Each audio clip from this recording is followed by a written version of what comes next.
জীবনে প্রথম মেয়েকে আমি এতটা ভালোবেসে ফেলেছি। কি তার রূপের কারুকার্য, তার চোখ হরিণের চোখের মতো ডাগু ডাগু, হাত পার আঙ্গুল লাল ডগার মতো।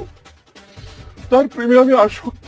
আর তার বাবা পক্ষান্তরে সেই মেয়েকে অন্যায়ভাবে জোর জবরদস্তি করে বাইরে বিয়ে দেওয়ার ব্যবস্থা করতে আছে, আর সেইখানে ওস্তাদে টাকা ডোনেট করবে।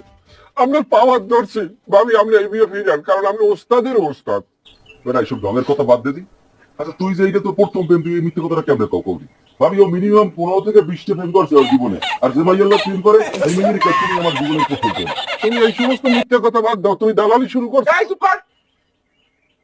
তোকে এই দল থেকে বাইর করার সময় হয়ে গেছে। এত বড় নির্দয় নিষ্ঠুর ভাবি আপনি হইতে পারেন না, কারণ আপনিও একজন প্রেমিক মানুষ। আপনি ওস্তাদ প্রেম করে বিয়ে করছেন, আপনি তো অন্তত প্রেমের মর্যাদা দেবেন নাকি?